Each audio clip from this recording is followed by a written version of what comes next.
एबे शीत दिन बर्तमान आम क्लिनिक रे देखुचु जोटा कि आम प्रति वर्ष भी देखु जे शीत दिन आसला माने जॉइंट्स पेन रोगी की संख्या क्लिनिक रे बढ़ी जाए।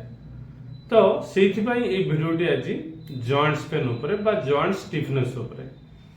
प्रथम कारण होउची जोटा कि जॉइंट स्टिफनेस रो मुख्य कारण सेटा होउची एज।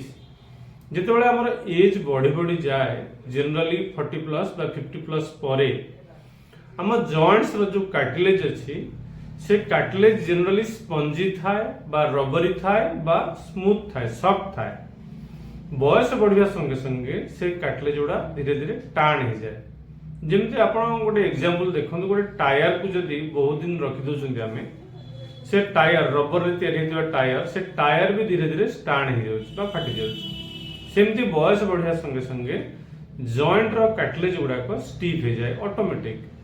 तापर आउ गोटे जिंस सेटा हला जॉइंट भीतर थिबा जो फ्लूइड जोटा कि हमें साइनोवियल फ्लूइड कहि थाउ से फ्लूइड भी धीरे धीरे बयस बढ़िया संगे संगे तार जति की परिमाण थाए से परिमाणटा भी कमी कमी कमी कमी जाए। ए जो दीटा कारण गोटे हला कार्टिलेज स्टिफ हे जिबा आ गोटे हला साइनोवियल फ्लूइड कमी जिबा। ए दीटा कारण होउची मुख्य कारण जोटा कि वयस्क लोक मानकर जॉइंट स्टिफ हे जाए आ दरज हुए पेन मध्य हुए। तो वर्तमान कथा होउची बहुत लोक क्लिनिक रे क्वेश्चन करंती जे सर हमर ए कंडीशन रे हमें चालिबू मॉर्निंग वॉक करिबू ना करिबू ना हो। तो कथा होउची जोठी बयस बढ़िया संगे संगे स्टिफनेस रहउची बा साइनोवियल फ्लूइड कमुची सेठी आपण रेगुलरली हल्का एक्सरसाइज आउ वॉकिंग रा आवश्यकता निहाती अछि। जदि आपण एक्सरसाइज बंद कर देबे किंबा जदि आपण बहुत सीवियर एक्सरसाइज भी करिवे बा बहुत चलिबे बा बहुत काम करिवे ताहले भी जॉइंट उपरे तार पार्श्व प्रतिक्रिया बा साइड इफेक्ट पड़िबो। तेणु आपण रेगुलर प्रैक्टिस करंतु एटा गोटे अभ्यास रखंतु जे डेली किसी किसी काम करिवे डेली किसी समय चलिवे जा फल कि से स्टिफनेस टा टिके कमिबो।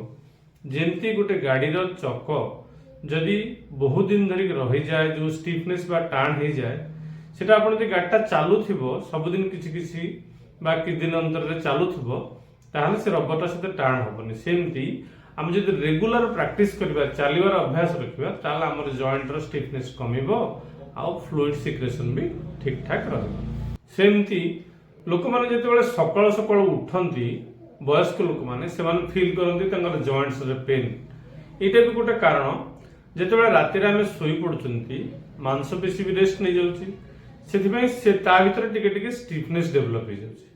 किंतु सेटा किसी बड़ जिंस नुहे सकाळ उठी के हमें चलला परे किसी बाट से जो जॉइंट्स फ्री हो जाए जॉइंट्स पेन कमी जाए।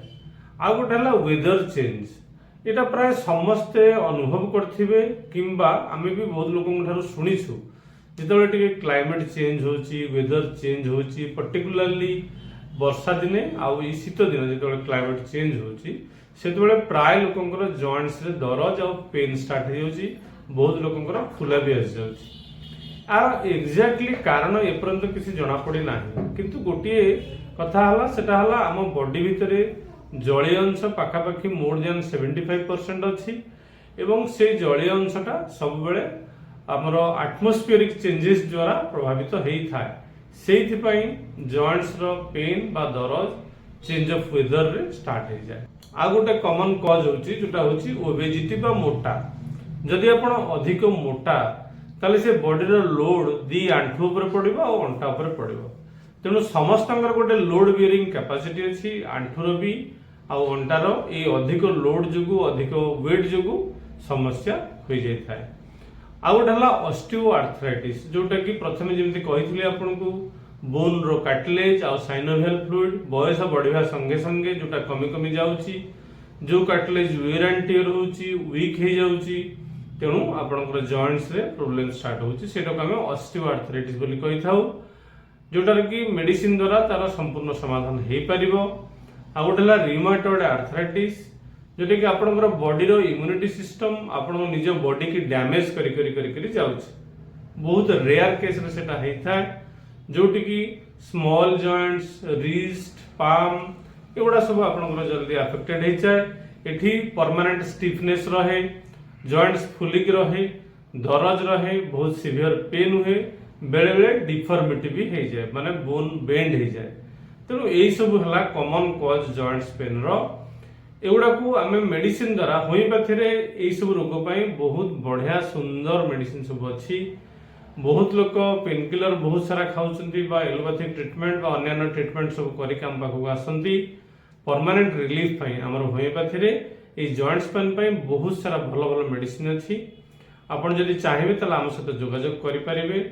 तेणु ये भिडियोटी बोध हुए आपको निश्चित भाव भल लगी, कारण ये शीत दिनिया जॉइंट्स पेन पाई गोटे खूब सुंदर भिडियो। जदि ये भिडियोटी भल लगी थाए ताले आम चैनल को आप लाइक करूँ, शेयर करूँ।